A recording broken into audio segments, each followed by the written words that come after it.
Hola, mi nombre es Meredith Michelle Macías Arana. Yo voy a hablarles acerca del cuento que se titula Texto en una libreta, del autor argentino Julio Cortázar. Este cuento se desarrolla en las estaciones del tren en Buenos Aires, Argentina, llamada Anglo, en 1947. En ese tiempo las estaciones de tren no son como las conocemos hoy, ya que eran los vagones muy rústicos, hechos de madera, y los subterráneos eran oscuros. El Julio Cortázar es el protagonista, ya que narra esta historia en primera persona y comienza cuando los jefes encargados de la estación, el jefe Jorge García Bouza y el jefe Montesano, se les encomienda realizar un censo de las personas que entran al subterráneo y las personas que salen. El día lunes y martes todo transcurre muy bien, las personas que entran son las mismas personas que salen, pero el día miércoles les hacen falta cuatro. Las personas que entraron al subterráneo no fueron las mismas que salieron, ya que en sus cifras no cuadraba y les hacían falta cuatro personas. Esto llamó su atención a los jefes y los encargados, ya que cómo era posible que estuviera pasando esto, pero pues creyeron que había sido un error de cálculo. Esto intrigó mucho a Julio y un poco al jefe Montesano.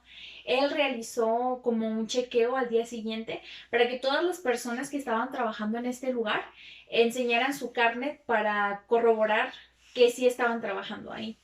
Ese día, jueves, todo transcurrió normal y pues creyeron que el miércoles pues sí había sido un error de cálculo. Pero el día viernes pasó algo similar. En este caso, ahora en vez de faltar cuatro personas, estaba sobrando una. Y pues no le tomaron mucha importancia porque dijeron, ah, sí, ha de haber sido un error de cálculo y hasta ahí. Pero a Julio todavía eso llamó más su atención porque se quedó pensando, ¿cómo es posible que 2 días seguidos haya un error? Esto no puede estar pasando. Pero pues el sábado todo transcurrió, se terminó el censo y hasta ahí quedó ese error de cálculo según ellos, pero pues Julio llevaba en su mente que estaba sucediendo algo.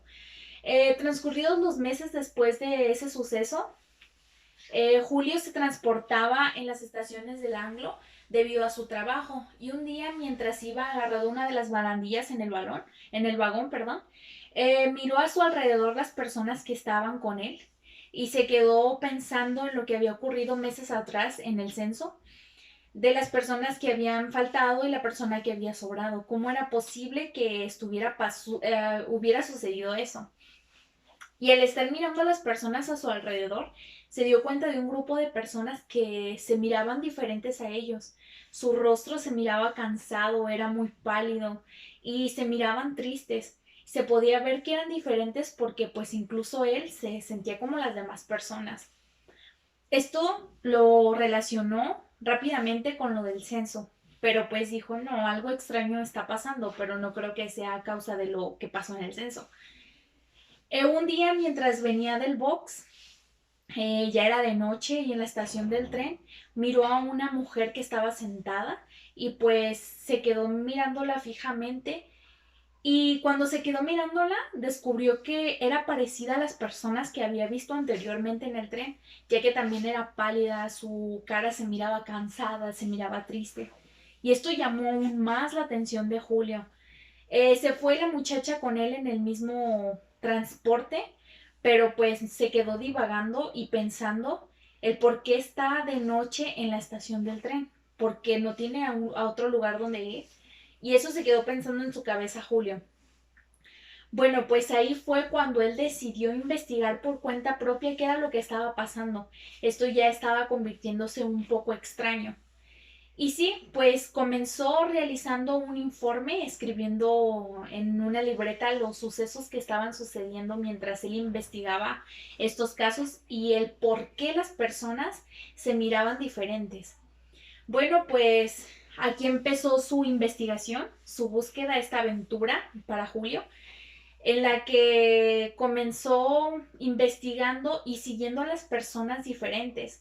Se dio cuenta de que estas personas tenían reglas, que era como un grupo de personas, o sea, ya no eran poquitas personas, eran muchas personas que estaban viviendo debajo del subterráneo y lo único que hacían era estarse cambiando de vagón en vagón para irse a diferentes estaciones y las personas como él no descubrieran que estaban viviendo ahí.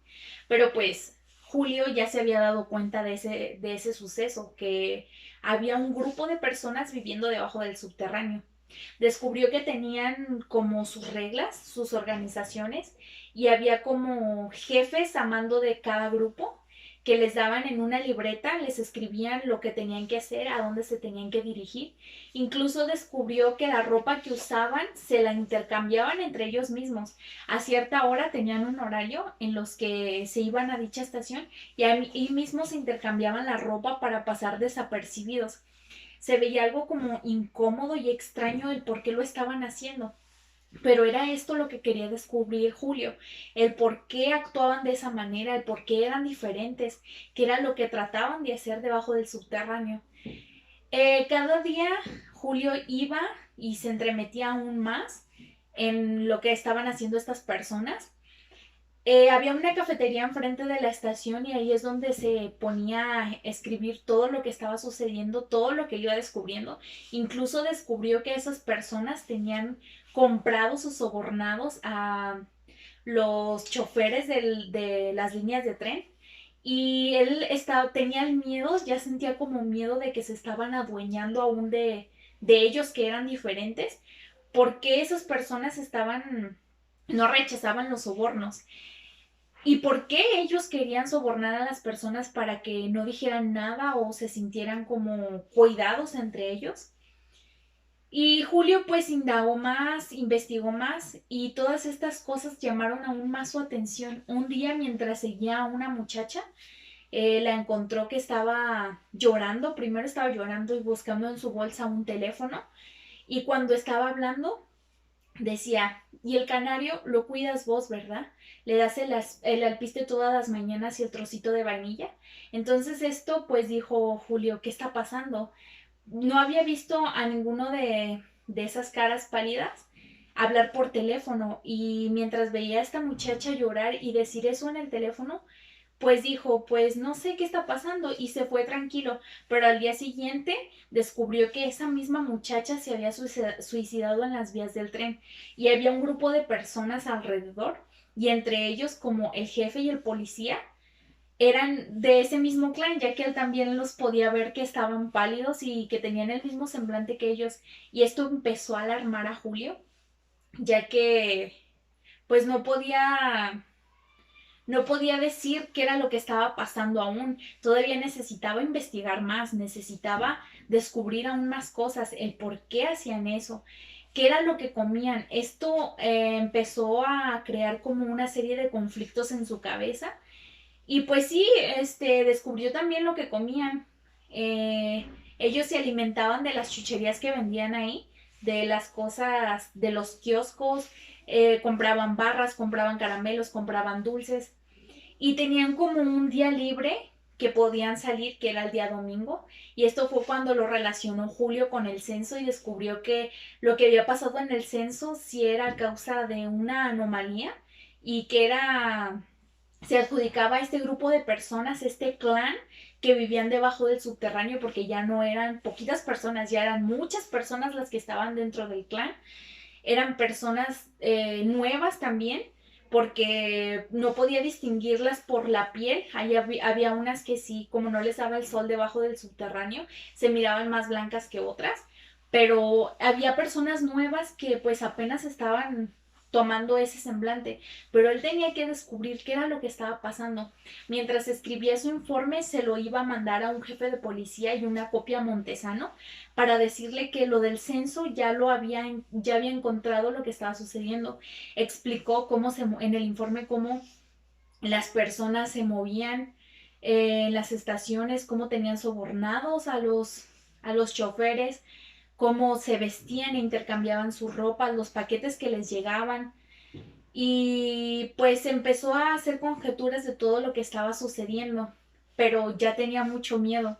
Él no sabía qué era lo que iba a descubrir, qué era lo que iba a pasar. Su corazón ya palpitaba cada vez que bajaba las escaleras una por una del subterráneo, porque no sabía con qué nueva cosa se iba a encontrar. Y pues escribía para desahogarse y pues me imagino que lo escribía también para, si algo le llegara a pasar, estuviera escrito en ese informe y lo tuviera el jefe de policía de Montesano y supiera toda la verdad. Y un día, mientras bajó el subterráneo, descubrió que una de las personas que vendían en el kiosco, una de las señoras, lo estaba mirando fijamente. Entonces esto alarmó mucho a Julio porque lo descubrieron, habían descubierto que él conocía la identidad de estas personas pálidas y que las estaba investigando.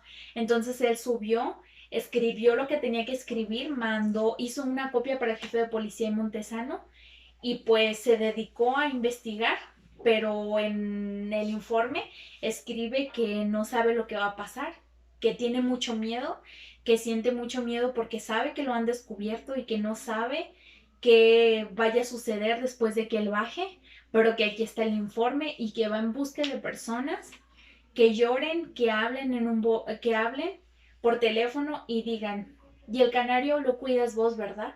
Le das el alpiste todas las mañanas y el pedacito de vainilla. Y ahí termina, pues todo esto es un informe redactado por el mismo autor, Julio Cortázar, donde explica todas estas anomalías y por eso se llama Texto en una libreta. Y pues es muy interesante el cuento.